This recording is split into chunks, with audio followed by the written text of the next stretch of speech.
Colossenses 3:3.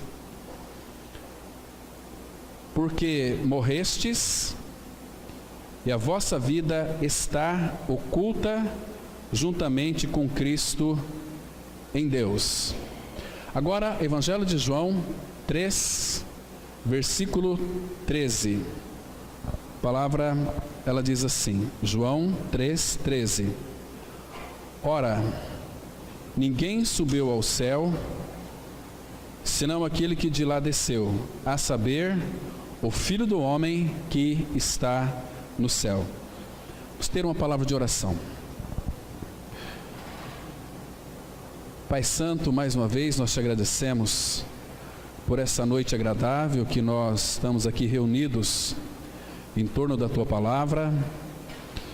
Pedimos, ó Pai, que Teu maravilhoso Espírito, aquele que inspirou toda a Palavra, Ele venha trazer a cada um de nós revelação e entendimento, para que compreendamos a Tua Palavra e sejamos firmados na verdade. Pai, nós não queremos tão somente ficar apenas no conhecimento bíblico, mas queremos, ó Pai, ver além da letra a Ti mesmo, tocar a Tua realidade. Por isso, Pai, nos dê sabedoria, inteligência e entendimento espiritual para compreender o que Tu dizes na Tua Palavra. Pai, o problema deste mundo é trevas, é ignorância. Por isso, Pai, nos dê luz em nossas mentes, para que então venhamos a compreender o que Tu dizes na Tua Palavra. É o que nós te pedimos, em nome de Teu Filho Jesus. Amém. Irmãos, no domingo passado nós fizemos aqui algumas afirmações que para algumas pessoas soaram um pouco estranho. Parece que a palavra entrou como que meio de atravessados. Vocês se lembram que nós havíamos comentado então que aqui, nesse local, ninguém iria para o céu e ninguém iria para o inferno também. Quando nós ouvimos alguma coisa nova, claro que a nossa mente ela tem uma dificuldade em compreender aquilo que de fato está se expressando, aquilo que de fato o Pai quer comunicar aos nossos corações. Irmãos, a palavra de Deus, como na realidade ela é a palavra de Deus, ela é simples, tal qual é o nosso Senhor Jesus Cristo. Ele é manso e humilde, ele é muito simples. Então hoje eu quero falar aqui de uma maneira que até uma criança de 6 anos possa compreender a palavra. Quando nós dissemos que ninguém que estava aqui, né, naquela oportunidade, ninguém aqui iria para o céu e ninguém ia para o inferno também, porque, irmãos, nós não podemos ir para um local onde a nossa origem, ela de fato não foi, ou nós não temos uma convicção da nossa origem. Por exemplo, tem se anunciado por aí o seguinte: olha, você precisa de crer em Jesus para não ir para o inferno. Você tem que crer em Jesus para você ir para o céu. Não tem nada a ver isso. Então, todos nós sabemos que nascemos pecadores com a natureza adâmica. Claro que essa natureza nos separa de Deus, o pecado que entrou no mundo faz separação entre nós e o nosso Deus. Mas uma vez que nós estamos em Cristo, que nós nascemos de novo, irmãos, não é que nós vamos para o céu, nós estamos no céu. O que é céu? Céu, irmãos, entendam uma coisa, não é uma posição geográfica. Céu é onde está a pessoa de Cristo. Se Cristo de fato habita em mim e em você, e Ele só vai habitar o dia que nós então tivermos uma convicção de que nós morremos com Cristo. Porque morrestes e a vossa vida está escondida com Cristo em Deus. Claro, irmãos, que pela fé nós já estamos assentados nos lugares celestiais em Cristo, pela fé, porque é isso que a Bíblia diz, o texto que nós lemos aqui: porque morrestes e a vossa vida está escondida com Cristo em Deus. Então, quando nós então anunciamos o Evangelho para uma pessoa, não é para mandá-la para o céu, é para tirá-la do inferno, porque quando ela crê no Senhor Jesus Cristo, ela entra dentro dessa realidade celestial. Onde é que é o céu? Onde Cristo está. Onde Cristo está, ali é um governo celestial. A vida de Cristo em nós torna o reino celestial na terra. Então, irmãos, nós temos que anunciar para este mundo, e claro que o desejo do Pai é que nós também venhamos a crescer. Nós temos que crescer em Cristo, mas não podemos também deixar de evangelizar. Não ficar tão somente na evangelização e esquecermos de crescer. Então tem que haver um equilíbrio, na medida em que estamos crescendo, olhando para o alvo, essa carreira que nos está proposta, nós vamos encontrar em nosso caminho muitas pessoas que estão em trevas, que estão de fato em um local de plena ignorância. Então temos que pregar a palavra de Deus, não convencer por nós mesmos, com a nossa força, na energia da carne, ou ameaçar aquelas pessoas a dizer que elas vão para o inferno. Irmão, se alguém não está em Cristo, a pessoa já está no inferno, entende? E aí, estando no inferno, irmãos, nós podemos hoje tirar as almas, as pessoas do inferno, que está sem Cristo, mas quando elas descer para a sepultura, sem a vida de Cristo, aí o inferno, que ela vive aqui de uma forma, vamos dizer assim, estou falando com bastante reverência, irmãos, numa expectativa de que o inferno não existe, que é um lugar assim extremamente gostoso, bom, como uma vez eu falei para um grupo de jornalistas, eles disseram o seguinte, que olha, eu não creio na existência do inferno, não creio que exista céu, eu creio que a gente vai para um lugar bom, o lugar que nós vamos é um lugar que só vai ter festa. Falei, o lugar onde Cristo está vai ter festa, porque é um reino que vai reinar justiça, paz e alegria no Espírito Santo. É um lugar de festa, um lugar de celebração. Mas não era essa festa na qual aquele jornalista se referia. Seria um lugar onde eles estariam esbanjando, é um lugar assim imaterial. Não vai ser, irmãos. Então, em primeiro lugar, nós não podemos ter dúvidas do nosso lugar de origem. Irmãos, nós nascemos neste mundo, claro que teve aí, não foi a nossa vontade que fez com que nós fôssemos gerados aqui na terra. Um dia meu pai e minha mãe se conheceram, se casaram, tiveram um relacionamento, então eu vim ao mundo. Eu não pedi para nascer.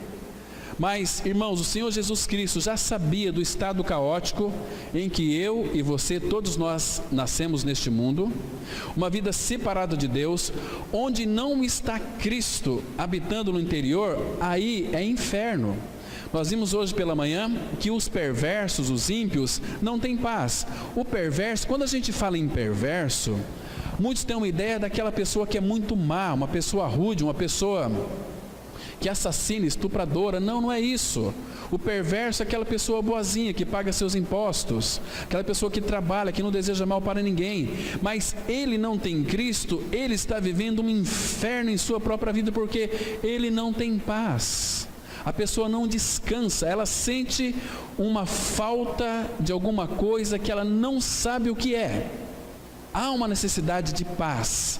E a paz não vai reinar na vida dessa pessoa enquanto essa pessoa não passar ou não ser participante da justiça de Cristo. Porque aquele que não conheceu o pecado, Jesus, Deus o Pai fez ele pecado por nós, para que nele fôssemos feitos justiça de Deus. Então, a justiça foi realizada, então nós temos a convicção, conforme diz Romanos 5:1, que nós somos justificados, pois mediante a fé, nós temos paz com Deus. E paz não é aquilo que Deus dá para nós. Você está aflito, você está angustiado, você está com uma dor interior, então Deus vai derramar uma paz para você. Ele não vai fazer isso, irmãos. A paz é a pessoa de Cristo, é Ele. Ele é a nossa paz. Então, quando Cristo é a nossa vida, nós temos o reino dentro de nós. Porque o reino dele não está lá, não está nem ali, está dentro de nós, conforme disse lá Lucas, capítulo 17, versículo 21. Agora, irmãos, nós somos salvos pela graça, mediante a fé, para ir para onde? para o céu. Nada a ver. Porque se nós fomos salvos pela graça, mediante a fé, para ir para o céu, onde é que nós estamos hoje? Se você não crê em Jesus, você vai para o inferno. Você tem que crer para ir para o céu. Mas, então, irmãos, nós estamos criando aqui uma outra linha. Nem céu, nem inferno. Nós estamos aqui. Onde é que você está? Essa pergunta você tem que responder diante do Senhor. Quando eu disse aqui, no domingo passado, que ninguém vai para o céu, eu disse que nós já estamos no céu. Por quê? Porque nós morremos e a nossa vida está escondida com Cristo em Deus. Colossenses 3:3. Como também o nosso Senhor Jesus Cristo disse lá, nós lemos o texto inicial aqui, em João 3:13, lembra? Ele disse que, onde que ele estava? A palavra fala aqui em João 3:13, ora, ninguém subiu ao céu, senão aquele que de lá desceu, a saber, o Filho do Homem que está no céu. Ele desceu, mas ele está lá. Agora pense comigo, literalmente, deixa eu falar mais uma vez aqui, o Filho de Deus, Cristo Jesus, ele está onde hoje literalmente? Assentado à direita na majestade nas alturas. Muito bem. E pela fé, onde é que Cristo está? Nós confessamos aqui dominicalmente, já estou crucificado com Cristo, vivo não mais eu, mas Cristo vive em mim. Então, Cristo está lá, mas Ele está aqui também pela fé. Se eu creio, não na religião, não em pastor, não em padre, mas na palavra de Deus, que ela diz que eu morri e a minha vida por isso está escondida com Cristo em Deus. Literalmente, irmãos, nós estamos aqui. Não estamos aqui? Mas pela fé, onde é que nós estamos? Assentados nos lugares celestiais em Cristo Jesus. Lá em Efésios 2, versículo 6, a palavra fala que juntamente com Ele, nos ressuscitou e nos fez assentar nos lugares celestiais em Cristo Jesus. Você tem dúvida de que você esteja lá? Por quê? Porque a Bíblia diz, irmãos, a nossa dificuldade é em crermos na palavra de Deus. E quando nós não cremos na palavra de Deus, qualquer pastor mequetrefe nos guia, nos ameaça, e a gente começa a ser escravos de religião, nas unhas, nas garras de homens. Estão me compreendendo? Agora, quando nós conhecemos a verdade, que quando nós nascemos de novo, nós não vamos para o céu, nós já estamos no céu. O que é céu? É onde Cristo está. Por que inferno é inferno? É porque Cristo não está no inferno. Se Cristo estiver no inferno, Ele transforma inferno em céu. Agora, abra sua Bíblia, acompanha comigo no livro de Lucas, capítulo 17, versículo 21. Aqui Jesus está mostrando, irmãos, com relação ao reino de Deus. Lucas 17, versículo 21, a palavra, ela diz assim, olha, nem dirão, ei-lo aqui, ou lá está, porque o reino de Deus está aonde, irmãos? Dentro de vós. Presta atenção, o que é reino de Deus? Onde está Cristo, está também o seu reino. Onde o Senhor Jesus Cristo, Ele habita, está o seu reino, está o céu, está toda a provisão celestial que eu e você, nós precisamos, irmãos. Entende? Então, essa história aqui que nós temos que pregar para as pessoas, para que as pessoas vão para o céu, não é isso. O dia que ela crê, o céu já começa aqui, porque senão nós vamos criar uma outra via, né? É por isso também que ninguém vai para o inferno. Isso não é bíblico. A questão é, onde você está? Onde você está? No céu ou no inferno? Estamos em Cristo Jesus, entende, irmãos? Então, ou melhor, se céu e inferno são destinos futuros, presta atenção aqui, irmãos, fique bem descansado, bem tranquilos, que o Senhor está no controle de todas as coisas, tá? E que também este mundo não vai acabar com dilúvio, pode ficar descansados, vai acabar com fogo, né? Agora deixa eu lhe fazer aqui uma pergunta. Se céu e inferno são destinos futuros, onde é que nós estamos agora? Ou nós estamos no céu ou no inferno. Porque, irmãos, o inimigo das nossas almas, ele criou uma expectativa futura de céus. Isso não existe na Bíblia. Quando nós então nascemos de novo, o reino de Deus, que é Cristo, vem para dentro de nós. Irmãos, o homem que não conhece o Senhor, a mulher que não conhece o Senhor, ele não vai para o inferno, ele já está no inferno, já está condenado. Mas essa condenação aqui na face da terra, enquanto ele viver, pode-se dizer que é provisória, mas o dia que ele crê, essa condenação cessa. Como é que nós sabemos disso? Romanos 8:1, Paulo diz assim: agora, pois, nenhuma condenação há para os que estão em Cristo Jesus. Quando você nasce de novo, não tem mais nenhuma condenação para você. Você estava preso nas garras do império das trevas, você foi tirado para lá. Agora você está no reino de luz, no reino de sabedoria, de visão espiritual, de entendimento espiritual. Agora você pode ir para as Escrituras e ter entendimento, porque o Espírito Santo, ele derrama luz nas nossas trevas e a gente então compreende a palavra de Deus. Agora, irmãos, qual é o papel da igreja nessa terra aqui? É entrar no inferno e tirar as pessoas que estão lá, né? Quando fala assim do inferno, a pessoa já pensa que é naquele lago de fogo. Não, no lago de fogo não tem porta. O inferno tem porta. A palavra fala que as portas do inferno não prevalecerão contra a igreja. Então, para onde que Deus mandou o seu filho? Para o inferno das nossas trevas. Qual o papel da igreja hoje aqui? É entrar nessas trevas e pregar não religião, não regras, não doutrinas, mas pregar a Cristo crucificado. É desta maneira que as pessoas serão tiradas do império das trevas, que é inferno, e serão transportadas para o reino do Filho do seu amor, para que elas então tenham comunhão, tenham entendimento espiritual, tenham a vida de Cristo, que é maravilhoso. Colossenses 1:13, a palavra fala que Ele nos libertou do império das trevas. Este mundo é trevas, se refere aqui à ignorância espiritual. Então, império das trevas, Ele nos libertou e nos transportou para o reino do Filho do seu amor. Então, queridos, o céu não é um lugar de ida, é um lugar de volta. O Senhor veio, fez uma obra e voltou para lá para preparar lugar para nós.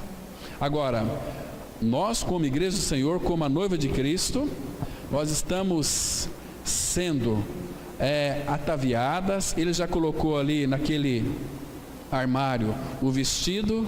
É para a igreja ir até lá, vestir aquele vestido, estiver preparada para o noivo, então ele vai voltar para buscar a sua igreja, irmãos. Igreja, nós temos que compreender que igreja não é religião, igreja não é denominação. As pessoas têm uma visão assim, né? Muito distorcida do que é a igreja. Vamos lá na igreja. Não vamos na igreja. Nós somos a igreja de Cristo. Nós somos um povo comprado, um povo adquirido. A palavra fala em Atos 7:48 que o Senhor não habita em templos feitos por mãos humanas. Então, Ele habita no homem e mulher que creu na pessoa de Cristo Jesus. Agora, temos que fazer mais uma pergunta aqui. O que eu sou desde a eternidade? O que você é desde a eternidade? De que substância eu fui gerado nos tempos eternos, irmãos? Qual é a minha substância? Essa revelação, ela vai gerar em mim uma convicção que vai fazer que eu enfrente as minhas dúvidas. Irmãos, entenda uma coisa aqui, eu quero que você me escute com bastante cuidado. Na vida de um cristão, de um filho de Deus, ele pode ter todo tipo de dúvida. Todo tipo de dúvida. Agora, por quê? Porque elas não vai afetar uma pessoa que tem convicção. Estão me compreendendo? Então, um cristão regenerado, que conhece o Senhor, ele pode ter neste mundo muitas dúvidas, mas estas dúvidas não o afetam. Por quê? Porque ele está alicerçado numa convicção. Somente um ser que não duvida pode enfrentar dúvidas. Está me compreendendo, irmão? Porque uma pessoa que ela não tem uma convicção no Senhor, ela não faz parte dessa realidade, ela não sabe o que fazer com as suas dúvidas. Aí ela vai começar a depender de homens, depender de pessoas. Eu tenho dúvida aqui, tenho dúvida ali, e ela fica totalmente perdida. Aí uma pessoa lança de repente um engodo, ela pega aquilo como realidade espiritual. Então, eu já conversei com muitas pessoas dizendo o seguinte: olha, minha religião, a nossa doutrina fala que nós temos que fazer para Deus. Não é assim? Nós temos que oferecer o melhor para Deus. Irmão, pare e pensa. O que você tem de bom para oferecer para Deus? Vamos ser sinceros. O que nós temos de bom, irmãos, para oferecer para o Senhor? O que? Só temos uma coisa, só os nossos pecados. Porque, irmãos, tudo aquilo que o Pai requer de nós é uma resposta àquilo que Ele já operou em nós. Ele colocou seu Filho em nós. Ele quer que nós respondamos a Ele agora, vivendo em união com Ele, intimidade com Ele, vivendo uma vida agradável, uma vida que é misturada com fé, né? Agora, com relação à sua filiação, a palavra fala que Cristo foi eleito desde a fundação do mundo. Agora, presta atenção. Se nós estamos em Cristo, e a nossa eleição nele foi quando, irmãos? Foi desde a fundação do mundo, foi antes dos tempos eternos. Quando o Pai, antes de começar a criar todas as coisas, Ele já nos elegeu em Cristo Jesus. Olha que lindo é isso, irmãos. Isso aqui não cabe na nossa cabeça, cabecinha de fósforo, na nossa cabecinha que cabe apenas um boné. Mas o Pai, antes da fundação do mundo, antes de criar qualquer coisa, Ele já via o começo antes do fim. Ele já via o fim antes do começo. Então Ele sabia que Adão ia pecar. Por isso que naquele conselho eterno, imagina naquela reunião eterna, irmãos, isso aqui assombra o meu coração. O Pai, o Filho e o Espírito Santo, antes de criar qualquer coisa, se reuniram, se congregaram naquela comunhão linda e preciosa. Vamos criar todas as coisas, mas o homem vai pecar, porque Deus, Ele é onisciente. Ele enxerga todas as coisas lá na frente. Amanhã você vai conversar, então Ele sabe cada palavra tua, cada ato seu, cada pisada na bola que você vai dar, Ele já conhece tudo. Então, eles decidiram ali, porque o Pai ama tanto o Filho, que ia criar todas as coisas para o Filho, e o Filho ama tanto o Pai, que queria satisfazer o coração do Pai. O Pai desejava uma família de muitos filhos que sejam semelhantes ao Filho. Por isso, irmãos, que a questão da maturidade é para que nós sejamos semelhantes ao Filho de Deus, a Cristo Jesus. Então o Pai diz o seguinte: olha, quem há de ir por nós? Imagina o Filho falando: eis-me aqui, envie-me a mim. No rolo do livro está escrito a meu respeito, para fazer, ó Deus, a tua vontade. E o Filho se fez carne. O Filho veio a este mundo para nos buscar. Se Ele veio nos buscar, é porque nós, por causa do pecado, nos perdemos dele. Mas a nossa origem era no Pai. Quando o Pai criou Adão, todos nós estávamos em Adão. Antes do pecado, nós estávamos em Adão. O pecado entrou, pelo fato de nós estarmos em Adão, nós também pecamos. Romanos 5,12, a palavra fala assim: assim como por um só homem entrou o pecado no mundo, e pelo pecado a morte, assim a morte passou a todos os homens, por isso é que todos pecaram.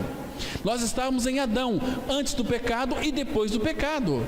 Só que Cristo veio para tirar o pecado e restituir esta comunhão com o Pai. Irmãos, que Cristo nós temos, irmãos. Que amor que é esse? Mas Ele teve que pagar o preço numa cruz. Quanto sofrimento nosso Senhor Jesus sofreu naquela cruz. E por amor a mim e a você, Ele morreu por você. Não apenas morreu, mas também Ele incluiu naquele sacrifício.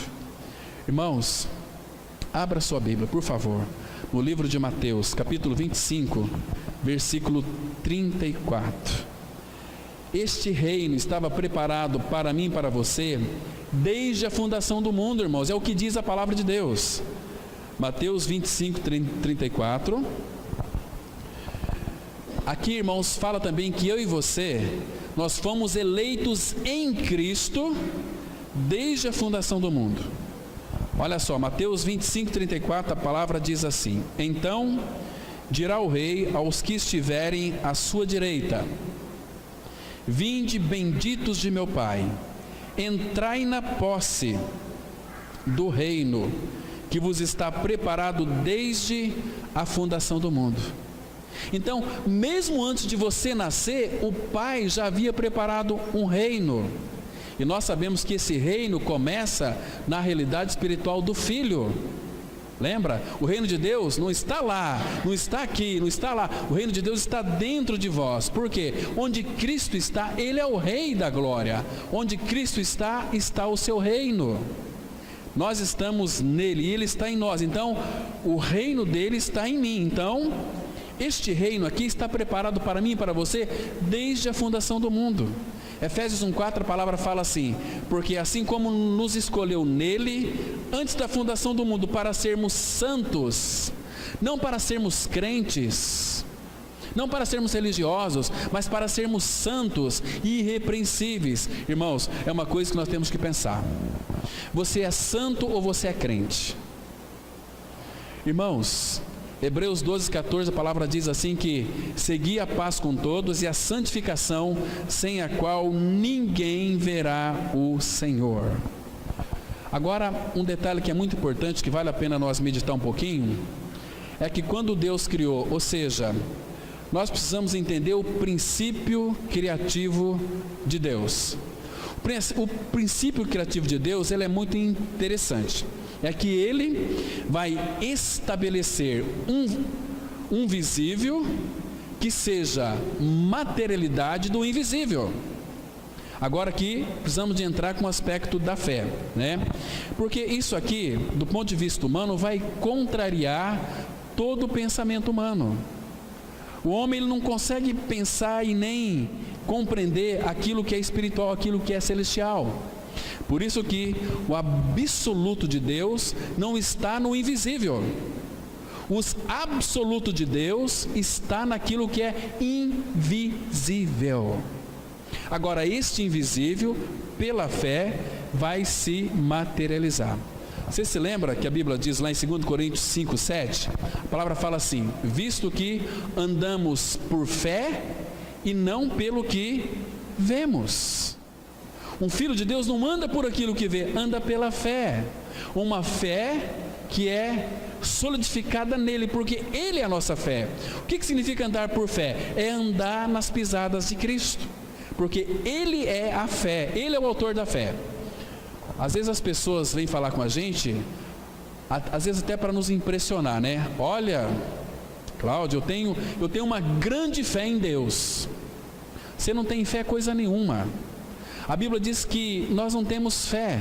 Fé é um dom de Deus. O que é fé? Fé é o próprio Senhor Jesus. A palavra diz assim, em Gálatas 2,20, né?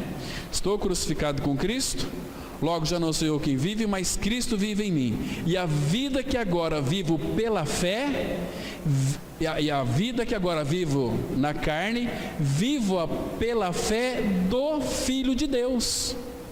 Não a sua fé, a fé do Filho. Está dizendo que eu não tenho fé? Eu sei que você acredita em muitas coisas, mas esta fé que é espiritual aqui, para ter essa fé precisa de ter o Filho, e o Filho não vai habitar em uma pessoa que ainda não creu na sua morte com Cristo. Senão ele vai se tornar simplesmente um religioso, um perdido aí, né? O que adianta, irmãos, você ficar dentro de uma igreja evangélica 5, 10, 15, 30, 40 anos e nunca sair do inferno, está ali no inferno? Aceitei Jesus, fui batizado, agora não é isso. Isso não é o que diz a Bíblia. Você tem que crer, como a Bíblia diz, que você morreu com Cristo, porque a fé nos dá uma convicção eterna e não uma expectativa futura. Você entendeu? A fé nos dá uma convicção eterna e não uma expectativa futura. Já começa aqui. eu criei. A palavra crer significa estar unido a Cristo. Então, a fé, ela é a certeza daquilo que eu já tenho, embora momentaneamente não posso ver isto, mas ela é real.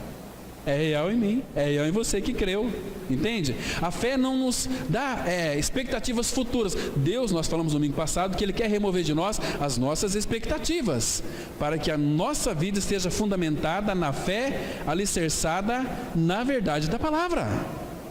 Senão nós vamos perecer, estamos perecendo.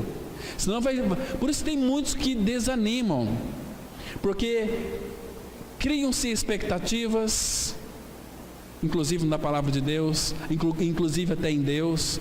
A fé, Hebreus 11:1 define a fé. A fé é o firme a esperança das coisas que não se vê e o firme fundamento das coisas que se esperam. Não no sentido de expectativa, é uma convicção de fatos que não se veem. Quando eu creio na palavra de Deus, eu estou exercendo a minha fé. Quando eu creio, não adianta eu ler a Bíblia e não crer naquilo que eu estou lendo. Então não vai fazer efeito nenhum na minha vida. Então eu tenho que crer que a Bíblia é a palavra de Deus, e se Deus disse aquilo a meu respeito, é verdade. E Ele vai fazer com que esta fé, ela se consolida cada dia mais em realidade. Né? Então, irmãos, a fé não é para que eu materialize uma expectativa futura. A fé é para que eu materialize uma convicção eterna. Eu estou em Cristo, Cristo está em mim. Isso é convicção, isso não é expectativa. Entende? Muito diferente. Você se lembra de Tomé, irmãos? Tomé teve um tempo, em determinado momento, que estavam os discípulos reunidos e Jesus se pôs no meio dos discípulos e Tomé não estava ali presente. Aí os discípulos contaram para Tomé: o Senhor esteve aqui conosco. Tomé perdeu aquela oportunidade, que Jesus soprou sobre eles e disse: recebei o Espírito Santo, o Espírito de vida, né? Tomé não estava. Por isso que aqueles que não estão juntos e presentes, sempre vai estar perdendo alguma coisa. Embora ele não contabiliza isso, mas está perdendo, está retrocedendo na vida cristã. Não está avançando, está retrocedendo. Aí uma segunda vez, Tomé disse para os discípulos: olha, eu só creio se eu ver e colocar a minha mão ali nos buracos dos cravos.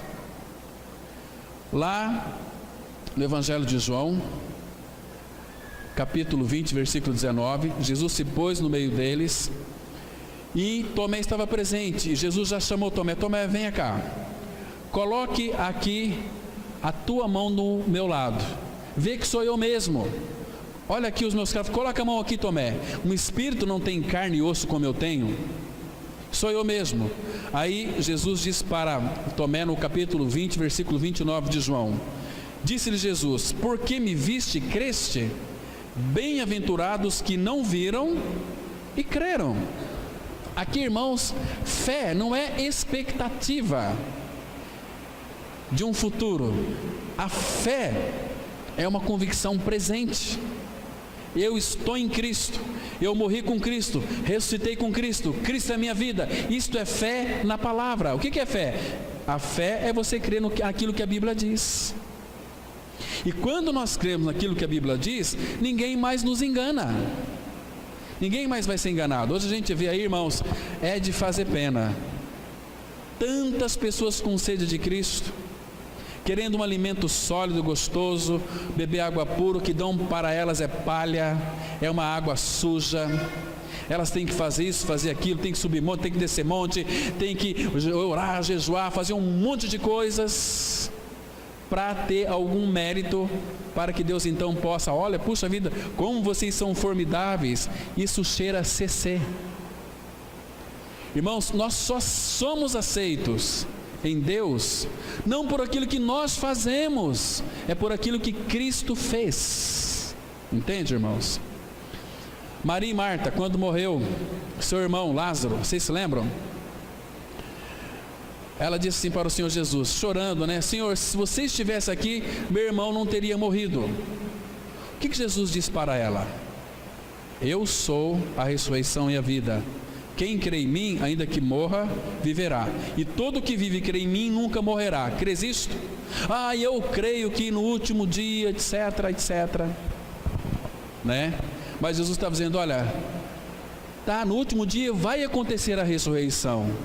Marta, eu estou diante de você. Eu sou a ressurreição e a vida. Eu sou a ressurreição. Então, irmãos, Jesus disse, onde vocês colocaram o defunto? Lázaro estava morto 4 dias, estava bem morto. E aqui uma pergunta interessante. Lázaro estava morto 4 dias. Quanta fé Lázaro tinha para crer? O morto. Quanta fé aquele morto Lázaro estava ali enterrado tinha para crer? Nenhuma fé. É a mesma história nossa. Uma pessoa que está em delitos e pecados, ela está espiritualmente morta. É necessário que o Evangelho da graça seja pregado, para que o Espírito Santo comunique vida no interior dessa pessoa, para que ela seja vivificada. Então ela vai invocar o nome do Senhor. Caso contrário, não tem.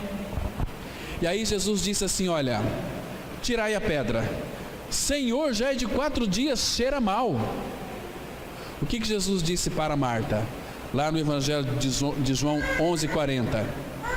Não te disse eu que se creres, verás a glória de Deus? Só que hoje as pessoas querem ver. Se creres, verás. Se não creres, você não vai ver. E hoje em dia, irmãos, o cristianismo tem sido voltado para as experiências humanas.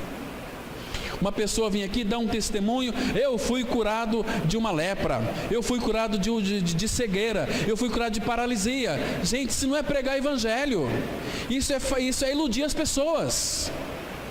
Imagina só se os irmãos viessem aqui e começassem a dar testemunho, todo mundo ia propagar, olha, naquela igreja lá acontece milagres. Irmãos, Deus faz em nossas vidas milagre todos os dias. Todos os dias. Ele poderia, hoje como está essa chuva tão gostosa, poderia trazer um vendaval, destruir todo mundo aqui, né? Mas Ele é misericordioso. Ele sabe que a sua igreja está aqui. Ele sabe que as suas igrejas estão no Brasil inteiro. Mas por que então esses tufões? Está escrito na Bíblia. E também é para Deus chamar a atenção de incrédulos. Mas os incrédulos estão resolvendo os seus problemas de tufões, de terremotos, sem a ajuda do Senhor. Como um tempo atrás aconteceu que morreu mais de 200 jovens numa danceteria lá no Rio Grande do Sul. Onde é que estava Deus? Os pais, né, que perderam ali os seus jovens universitários. Por que Deus? Tem muitos pais que ficaram revoltados contra Deus. Cadê Deus? Cadê o Deus de amor? Queridos, fosse qualquer um de nós lá, um jovem aqui, e fosse pregar para eles o Evangelho lá naquelas baladas, será que Deus seria bem-vindo ali? Claro que não. Então, irmãos, onde não está no governo de Deus, Deus entrega essas pessoas, Romanos 1, a deixar eles fazer o que quer que eles façam, né? Então, queridos, eu acho que o pior castigo que Deus pode trazer para umas pessoas é deixá-las fazer o que elas querem, né? Elas não sabem o que fazer, elas se matam, entende? Então, irmãos, entenda uma coisa, a fé não é para que eu tenha o que eu ainda não tenho. A fé é para que eu consiga revelar o que eu já sou em Cristo, mas que ainda não se concretizou em realidade, sentido de materialização, porque vai se materializar. Porque, irmãos, um dia nós vamos estar diante do Senhor. De que maneira? Com esse corpo aqui? Claro que não. Efésios 3:20 fala que nós iremos receber um corpo semelhante ao corpo da sua glória, um corpo glorificado, um corpo que não vai ter mais os efeitos da queda, porque este corpo aqui vai para a sepultura, vai virar pó. Mas nós que já morremos com Cristo, a Bíblia diz que nós já estamos em Cristo, nos lugares celestiais. Isso é convicção. Agora, quando o nosso coração parar de bater, você já está lá. Você é um salvo em Cristo. Você não está atrás da salvação. Você já foi alcançado pelo Salvador. Salvação é consequência, né? E você não vai para o céu, você já está no céu. Agora, se você não conhece o Senhor, você não vai para o inferno, você está no inferno. Essa aqui é a verdade da palavra de Deus. Portanto, irmãos, nós não podemos viver mais por aquilo que nós vemos, mas por aquilo que nós não vemos. Abra em 2 Coríntios, capítulo 4, versículo 18. Aqui o apóstolo Paulo, ele mostra para nós para que ou para aquilo que nós devemos nos atentar. 2 Coríntios 4, versículo 18. A palavra de Deus, ela diz assim, olha, vamos ler com bastante atenção e bastante cuidado. 2 Coríntios 4, 18. Não atentando nós nas coisas que se veem, mas nas que se não veem, porque as que se veem são temporais, e as que se não veem são eternas. Irmãos, ficou claro aqui, irmãos? Não é para nós atentar nas coisas que se veem. Cuidado, irmãos, que muitas vezes nós estamos tão iludidos com milagres, com curas maravilhosas. Olha, às vezes não é Deus fazendo. Deus é poderoso, Ele faz milagres. Mas nós não podemos nos atentar nas coisas que nós vemos, mas nas coisas que nós não vemos, porque as que nós vemos são temporais, e as que nós não vemos são eternas. Por isso que o meu justo viverá pela fé. Agora, irmãos, um detalhe importante aqui. Se você é um filho de Deus, naturalmente a sua vida vai ser uma vida de frutificação. Você vai frutificar, porque você tem uma natureza divina habitando no seu coração. A natureza de Cristo, a natureza de Deus, Ele habita em nós. Cadê o Pai? Cadê Deus? Está em mim. Cadê o Filho? Está em mim. Cadê o Espírito? Está em mim. João 14, 23, a palavra fala assim: se vocês me amam, vocês vão guardar a minha palavra, e meu Pai o amará, e nós viremos para aquela pessoa, e faremos naquela pessoa morada. Faremos, plural, está dizendo aqui que a Trindade vem habitar dentro de nós.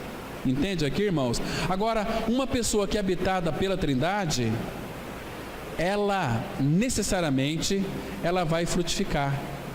Porque o que vai frutificar nela é Deus o Pai, é Deus o Filho, é Deus o Espírito Santo, e vamos frutificar para a glória de Deus. Mas quando a pessoa ela vai para os templos, coloca a Bíblia debaixo do braço, né?